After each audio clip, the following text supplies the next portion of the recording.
has now caused them to get foreclosed on their dream home. Many of you who follow me know I've talked about hard money loans a lot, which is what they had on their home. They had a hard money loan on their oh my gosh.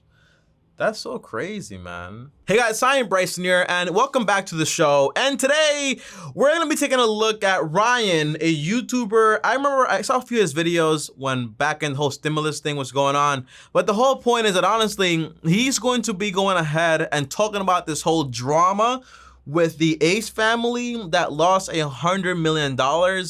Allegedly.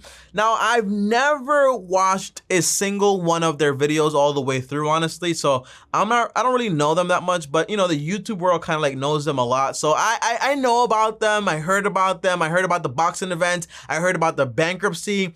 I'm just not that familiar with their content. I think they make like lifestyle vlogs and they have kids and so on. It's pretty cool stuff, which is entertaining for the people, but I want to find out what happened. According to what I've heard, because I'm into boxing, obviously, the whole thing was that the guy, I forgot what his name is, he put up this whole event, and the whole event for the boxing thing was supposed to be with all this money. People didn't really get paid. People sued, and then before you know it, they came after him. And you know, let's see what happened. Let's just find out together. I think his name was Austin. Yeah, Austin. All right, without further ado though, let's find out what the drama is all about. Let's find out. It doesn't matter how successful you are today because life can change at any moment. If you don't believe me, yo, that's a big fact. Does not matter how successful you are, life can change at any moment, and not just like financially, but also like health-wise. You know, you can be super rich today, and then tomorrow, like you have a whole problem, and you would trade all your wealth for your health. So, important stuff. Look no further than the Ace family. The Ace family. They're a family that got famous on YouTube. Yeah, so I know about them. I just haven't watched their content. And now have almost 20 million subscribers. That's awesome. And about a year ago, I made a YouTube and a TikTok talking about how smart they were doing all these different business ventures. Yeah, so that happens sometimes. By the way, YouTube is amazing because it kind of like, you have like the audience, you have the people that are going to follow you and ride with you. And if you create a new business venture, they can see value in it. You can make a lot more money in a different avenue. Does not depend only on YouTube, which is awesome. But if you have no expertise, then you could also run a lot of risk too. You know what I mean? And using their personal brand. Well, as it turns out, I look pretty dumb for making that video because all... No, it's a part of the game, right? It's a smart idea, but you don't know all the intricacies of what that person's doing with their money. So I wouldn't call you dumb. Haven't watched your video. Maybe it was dumb, but who knows? I wouldn't call it dumb. All the business ventures I was praising have gone up in flames. And to make matters worse, they are getting foreclosed on their $10 million house. That's kind of crazy. And by the way, you know, one thing I've learned is if you can't manage a small amount of money, you're not going to be able to manage a large amount of money. I learned that very early on. So if you don't fix your spending habits when you're broke, you won't, you know, it's not like they're going to magically change that you have more money. You know, that's why it's so important to take things easy, you know, kind of understand financial stuff. And by the way, this whole YouTube thing and people going bankrupt, I really don't trust it. You know why? Because 50 Cent went bankrupt. The guy was still a millionaire. The guy was still rich. So I'm not sure what the whole thing is here. Like maybe they go after their houses, but maybe they have other assets and like shell accounts and so on, and they're protected in that way. Who knows? Who knows? You know, perception can be deceiving. So in this video, I want to go over what we can learn from this story and how greed can bring down any empire. Greed. If you're new to my channel, my name's Ryan Pineda. I'm a real estate investor here in Las Vegas. I've flipped hundreds of homes, I've bought hundreds of rental properties, and I own multiple businesses that are doing millions a year in revenue. If you want to learn about how those businesses can help you, go to ryanpineda.com for... Look at that. That's there's a context to what he's doing right there. It's trying to earn your loyalty, you know? It's not really loyalty, but just like to try to have you respect him by saying like, I did this, I did this, I did this, I did this. So he becomes more trustworthy. It's great marketing. For a free consultation. Now, the first time I had ever heard of the Ace family was from my wife, Mindy. Long before I had ever started making YouTube videos as a career, Mindy was watching YouTube videos for years. Yeah, they have, I'm guessing they have like a big female audience. And one of her favorite channels to watch was the Ace family. Now, I never... My girlfriend at some point, fiance now, I think she watched it, but she didn't like it that much. I'm not sure. I don't really remember. I may be making stuff up. I really paid attention all those years that she was watching them, but I started to take notice when I started making YouTube videos and studying them. And that's good. It was from studying It's good to study things. them that I realized that they were doing some pretty cool things with their brand as far as businesses go. On the initial video, I talked about something they created called the ACE Club. And with the ACE Club, they were charging $20 a month, and I figured that if they could just get 1% of their following to pay this $20 a month, a lot of money, then they could potentially be making $50 million a year just from that one business. A lot of money. And I actually went and bought into the ACE Club just to see what it was all about. And it seemed like a pretty cool thing, but soon people started to point out that it was really just a ripoff of Logan Paul's Maverick Club. Yeah. I'm not sure about the Logan Paul Maverick Club, and I have heard about it. But that's fine. You know, it's fine to take note of what somebody else does and then go ahead and apply it to yourself. But just make a good product and that actually benefits your super fans and so on. And what I soon found out after releasing that video is that there was one mastermind behind both of those, which was a guy named Chase Hero. Interesting. And since then, I've had the pleasure to actually talk to Chase and pick his brain. But long story short, the Ace family got greedy when it came to the Ace Club. They could have made millions of dollars allowing Chase to do it for them, but in turn, they decided that they wanted to try and do it themselves. And oh, that's an interesting concept. It's kind of like when you have a manager and you don't see the value of that manager because you don't really see what they do, but they do a lot for you, and you're kind of like, I'm gonna do it on my own, and I'm gonna cut you off the profits, cut out the middleman. But sometimes the middleman is there for a reason. And now there's it sounds like that. An ongoing lawsuit with the whole deal, but nonetheless, the Ace Club does not exist anymore. That sucks. A potential $50 million a year recurring revenue business is down the drain because they tried to do it themselves. By the way, guys, one thing I will say is this, right? I'm watching this video from Ryan. I don't know Ryan. Seems like a cool guy, but take all this information with like a hint of salt, you know?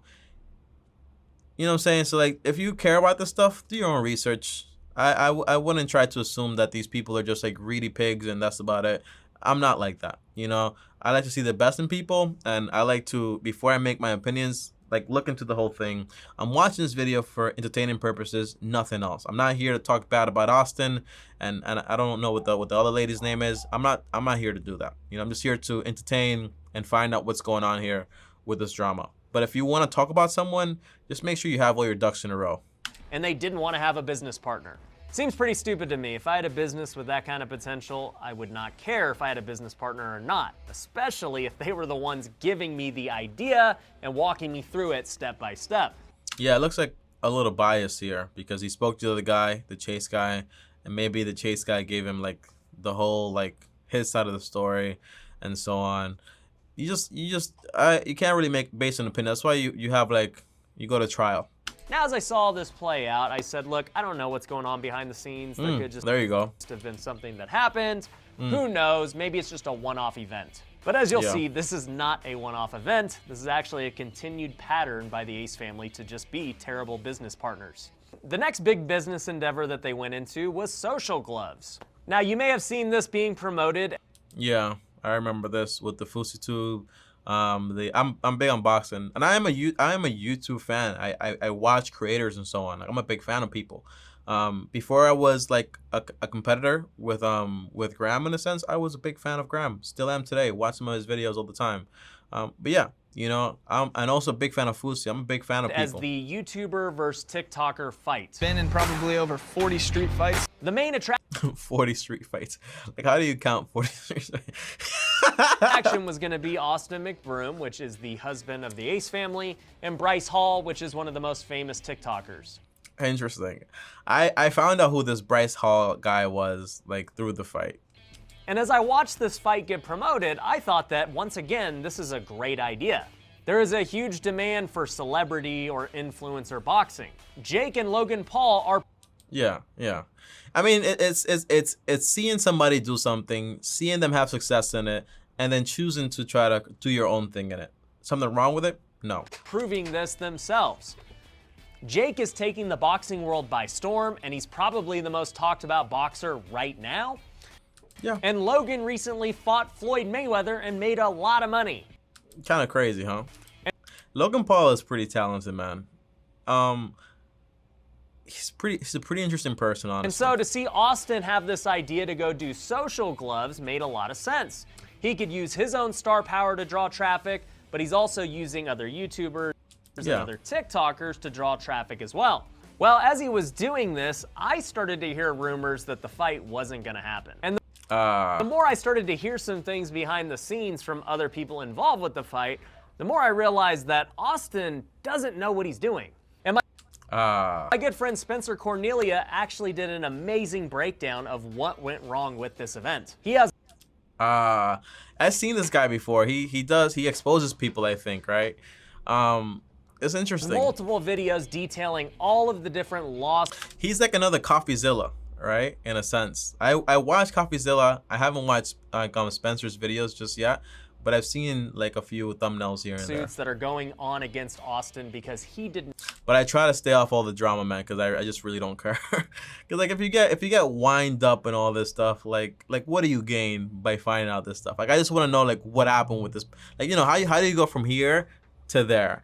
Because by learning from people's mistakes, you kind of don't have to make them yourself and you avoid them, right? But just being involved in all the drama all the time, it's just mindless entertainment most of the time. Not pay out any of the fighters from the event. Now, yeah, I did hear that, like where people were not gonna get paid, but Deji got his money. Now you might be asking, how does an event that is this big and supposedly this successful not get any fighters paid? Well, according to Spencer's research, Austin did not listen to any of the advice from any of the companies that were advising him. They told him he needed to do better marketing strategies, that just organic traffic from them alone would not be enough. Oh, so they were only doing organic traffic? That's kind of dumb with this event, because I guess, numbers kind of can sometimes, it's not that numbers are deceiving, but when you assume that, oh, everyone here has like over 10 million followers or whatever, they're all going to bring their following, so many people going to buy, not really that. Viewers and actually people that are actually going to buy something is a completely different thing. And conversion rates can be very different. So you kind of want to attract a new audience to actually do it too. It's interesting stuff, man. Marketing is very complicated, so you want to read a lot about stuff. But Austin chose not to listen and said that he was going to draw all of the traffic they needed to make all these millions of dollars. And it just didn't happen, and I would venture to guess that the event probably didn't even break even, which is why they can't pay any of the fighters. Interesting. I don't know if this one's a story of Austin being greedy like the other one, or more so of Austin just being an arrogant businessman and overestimating his reach. But nonetheless, social. What? I feel like some animosity towards Austin. Like what's the story here? Why not try to reach out to maybe he's not gonna answer you honestly, but you can't be biased when you're telling the story. That's all I'm saying. Gloves could have been enormous, much like the Ace Club, and now it's mired in lawsuits, litigation, and it has been a tremendous flop. But that one might not have been the biggest flop of what's happened in business for them. Catherine, who is Austin's wife, started a company called 1212 Gateway. 1212 Gateway. That does sound interesting, huh? And with this company, they had the potential to do 9 figures, potentially even more. How do you know all this like potential stuff? Like how do you I think this is the problem with a lot of people. They assume because someone's successful in one area in life that they can just recreate that success somewhere else. It's not that simple. It's not that simple. And it's kind of like the whole, like I was just an example, like Elon Musk, great person, very smart. People assume that he's a great investor all of a sudden. I might not think so, And you don't need to look any further than Rihanna or Kylie Jenner to see what's possible if you start a cosmetic company with a lot of influence. And Catherine had all of the a lot of influence, but also a lot of work. I think Rihanna has been working on that for a very long time, and so has Kylie, a very long time. And they have like a great system, you know what I'm saying? Like a great machine behind them to make this whole thing work. It's not that simple. Look what happened to the other guy. What's his name? The guy that does makeup on YouTube. I forgot his name. Charles? I forgot, but he was like in the drama. I really don't watch those things, you know what I'm saying? In order to do that. Once again, my buddy Spencer did a great job looking into what was going on with 1212 Gateway, and what he found was they made over... What? 1212 Gateway initial launch December 12, 2020. The company completed sold out of inventory, selling over $1 million in products within the first 30 minutes. That is awesome. Maybe the profit margin, maybe like, what is it? What's the profit margin of makeup? Must be a lot, right? Maybe like what, 20%? So you might be looking at maybe like $200,000 in profit. Over $1 million in sales in just the first 30 minutes of launching the company. And in 2021, they were on pace to do almost $60 million in sales, which would have been their first full year. But that's crazy. Much like the other companies, they screwed it up. Catherine had over 60%. Both Catherine McBroom and TBL are members of the 1212 Gateway as defined by the operating agreement. Catherine McBroom invested $280,000 for his 63% membership interest in 1212 Gateway. So she has the majority. So she's the controlling person. Along with the sweet equity, TBL invested $120,000 for 30%. Okay, so there's 7% missing. Member interest. Paul Kaiser, an inactive California attorney with whom Catherine McBroom, other business ventures, and is a non-voting silent member with 7% interest. That's interesting, right? That they got their lawyer or the attorney involved in this whole thing and actually invested into it, huh? Interesting stuff. Ownership in this company. That's crazy. So this whole company, what let me see something real quick. This whole company started with how much? Basically 280,000 divided by 0.63. Started out with like basically like $444,000, I think. That was what this company was started with, and they made $1 million, well, in sales, because it's not that simple. While another company was the one managing all of the back end. Which is good, because why would it? Because you bring in the people, but you want a system behind you. And the more you produce, then obviously, if you... By the way, it's not being greedy. It's more like, for example, if I am the person driving most of your business, and I'm making so much more money, then I don't have to keep giving you the same money. I can renegotiate with you and say like, hey, let's make it 20% because I have another competitor offering me this much, right? It's just a part of the game. And at some point during all of this great success, she decided that she didn't want that other company anymore. And so according to the... Yeah, you know why? Because you have to be very careful with this stuff, right? You have to honor your agreements. And then you have to make sure you have a decent lawyer to like have like renegotiation clauses inside your documentation after maybe 12 months or 24 months or whatever it is, right? But like honor your agreements. I think you're a lot better off in life. A lawsuit, she somewhat staged a coup and locked out all of the partners from all of the accounts. She decided to go get her own warehouse and try to distribute the products herself. Well, you can't do that. It's not legal. You can probably imagine how this ended up going down. For one, there's now a lawsuit because she's pretty much trying to take over the company and kick her partners out. Which you just can't do, by the way. You have to buy them out. Why not just like be mature about things? Like, hey, I want to buy you out. Maybe she tried that. Maybe they weren't trying to hear it, and maybe that was her only way to actually get it done. That's why you need like renegotiation clauses. But two, they've lost a lot of customers because she was not able to fulfill on the products like they were doing before when they were successful and she had a professional company doing it. And now who knows what's going to happen with that. It's crazy that we're talking about people on the internet with makeup and all this drama. So the 21st century is an amazing place. Company. Now the craziest part about all of this is they had potentially 3 9-figure companies in less than a year. They could have expanded the Ace Club into being something crazy. Social Gloves could have been an enormous boxing company for influencers. Or maybe they were just trying to make some quick money and dip. You know what I'm saying? Like one-offs, potentially. You know, maybe their mindset is maybe more short-term.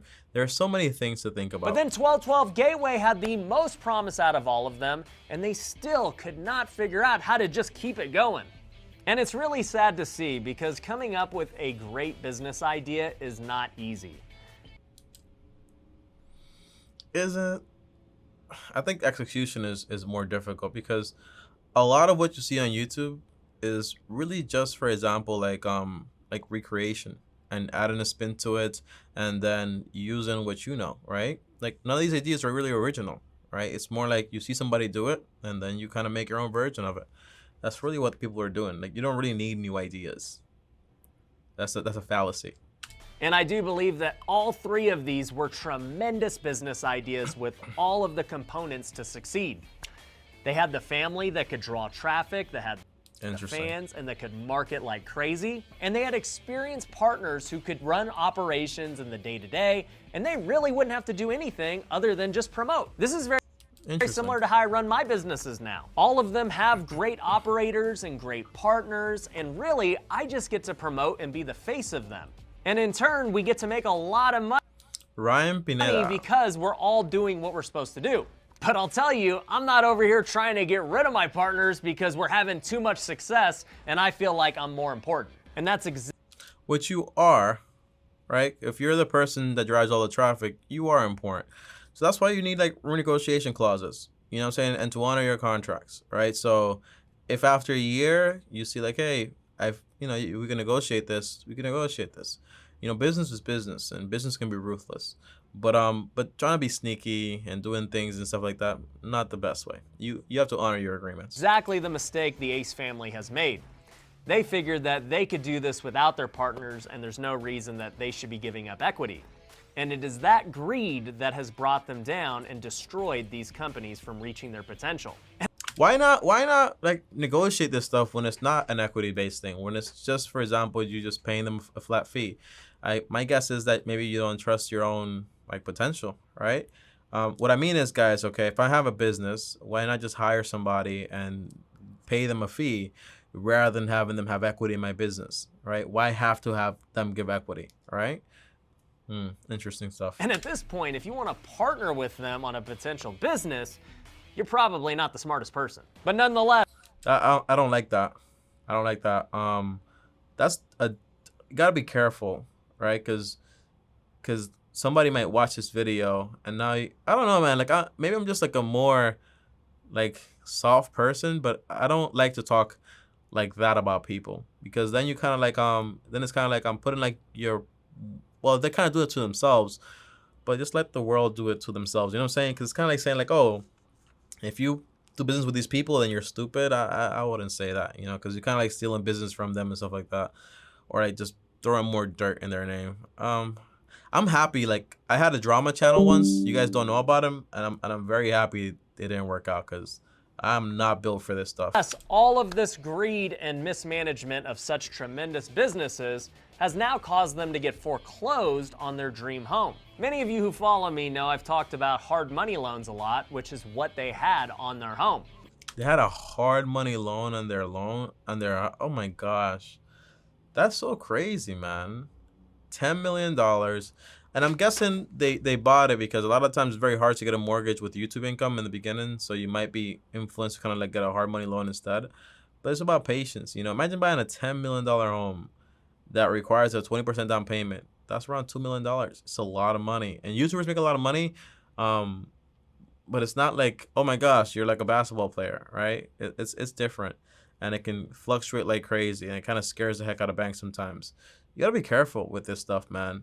Very careful. My friend Spencer did a deep dive and used Batch Leads to go look up who the lien holder was on their home. And Batch Leads is the same software that we use to go find great real estate deals. And if you want to get a special deal on signing up for their This is an affiliate thing. systems, you can go to batchleads.io and use the promo code HOMERUN. But anyways, he looked it up and saw that 5 Arch had a loan for $9 million for the house. And I know So they put on 10%. a lot of friends who have used 5 Arch, and so I know that that's an extremely high interest loan that is short term. But on top of Pretty crazy. that, they ended up getting another loan for $1 million a couple of days after. What I believe that loan was similar to what I do on House Flip. We go get a hard money loan for 90%. Guys, a lot of people, man, they have very high income and they're just like cash poor, you know? And this is why I say it, you know what I'm saying? You got to be careful. Having more money coming in doesn't mean you're automatically better at investing or better with money. If you don't learn how to spend less than you make, you're always gonna have these issues. The more money you make, and by the way, like me watching this like on video, it's just making me super sad, yo. Because when I think about these things, like think about like this guy. Now I know their names, you know, Austin and Catherine, and they have I think like kids. I don't want to hear bad news about people like this. And when I look at Ryan here making this video, I get it. you're educating people, the entertainment factor, all this stuff. I understand. But it makes me sad, man. It makes me so sad. Like, hearing people make these type of decisions just makes me super sad, honestly. Of it, and then we go get another loan for the remaining 10% of it. I call this loan the gap. And this is how I get into house flips for no money out of my own pocket. And my belief is that this second loan was a private investor, someone that they knew, that was willing to fund them, not because their house was a great deal by any means. So they got the whole house for 0%, like no money in. This is why I say, guys, okay? And by the way, one thing about like people that have a lot of money and like bankruptcies and chapter 11 or chapter 9, like it depends like the type of bankruptcy you're doing. Like, you can either like go in full blown bankrupt, or you're just basically just like making a payment agreement or whatever it is. And if they have like liability protection, they could just have a lot of money they stored away, and they still have like their earning potential too. But one big thing is I like the Graham method. Well, I don't really know all of Graham's finances, honestly, but I like the idea that, you know, even when Graham buys an expensive house, like the guy is kind of frugal, you know what I'm saying? So he has money to be able to pay the whole thing off potentially if he wanted to. He also has investments from other sectors, so he has money coming in to actually cover everything. It's not just, for example, like, hey, I'm going to buy something that I really can't afford and I'm going to hope that everything keeps going well. You know, just because you can do something doesn't mean you should. But because they knew they had so much money coming in with all these great business opportunities that paying it back wasn't going to be tough. Well, now both of those lenders. And that's why, kids, guys, why do I call you guys kids? I don't know. That's why, guys, honestly, you don't want to overestimate your skills, right? And you don't want to overestimate what Murphy's Law is. Whatever bad can go wrong, or whatever wrong can go wrong, it will go wrong.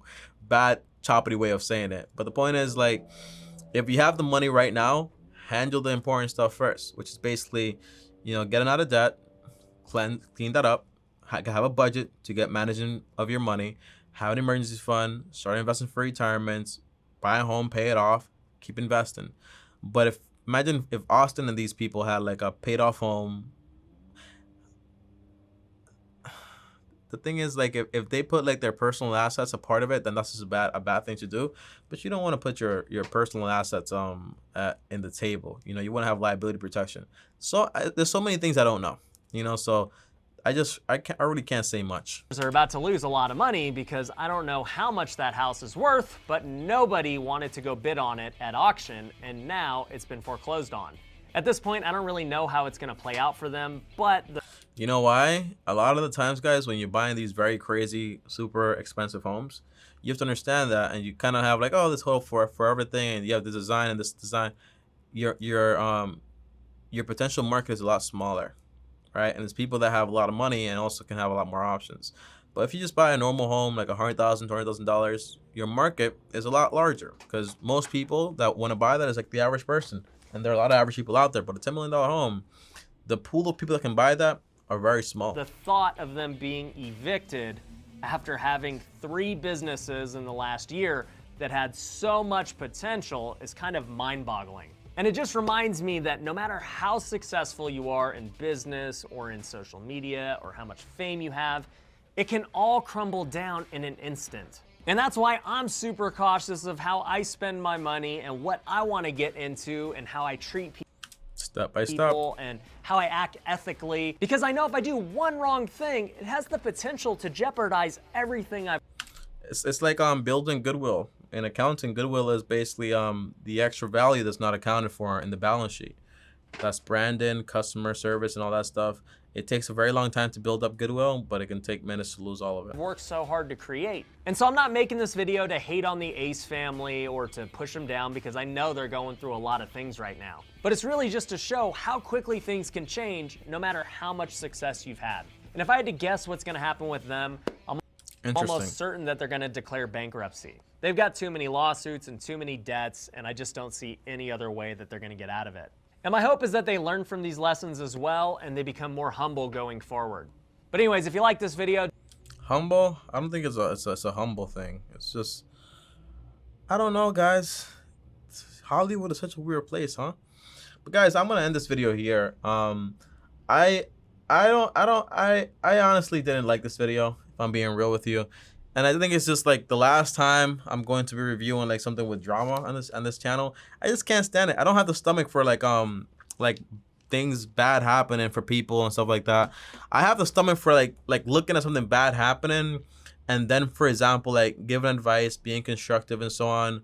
But you know, Ryan took some jabs in this video, and I'm not built for that type of stuff, man. I love the UFC and boxing, but that's like two fair competitors. But this is different. You know, I'm not a big fan of this. And no harm to Ryan and his channel and stuff like that. I literally just watched the one video, so I can't say anything about his whole thing and what he has going on. But guys, I'll see you guys tomorrow though. Thanks for watching. Comment down below. Let me know what you thought about this video. And you know, honestly, what I can see happening is that when people that are very wealthy and have earning potential go broke and bankrupt, they don't really go broke and bankrupt, right? Donald Trump went broke like 3 to 4 times, I think, like bankrupt. The guy's still super rich. So did 50 Cent. A lot of people will go bankrupt in this role. You know what I'm saying? And it's all about the type of bankruptcy, the reason you do it, your earning potential, and who you are. All those factors matter a lot. So it's not that simple. But I would just suggest take care of the necessities and then operate from a place of confidence, because those things are taken care of. And don't like overreach or overthink things, and just focus on the basics, right? You have an audience, you try to build a good product, and just make clauses in your contracts to make sure you're covered for the future, right? Renegotiation clauses. Nothing wrong with me negotiating, for example, with Ryan, let's do this thing, and I find myself doing more work than he's doing, and I want to kind of like renegotiate. If we have a clause in there, we make things very fair and clear, that's fine, no problem, right? I'll see you guys tomorrow. Like, subscribe, hit the bell, stay notified, comment down below, call me if you want to, link down below, and long-term team out. Content here, channels here. Peace.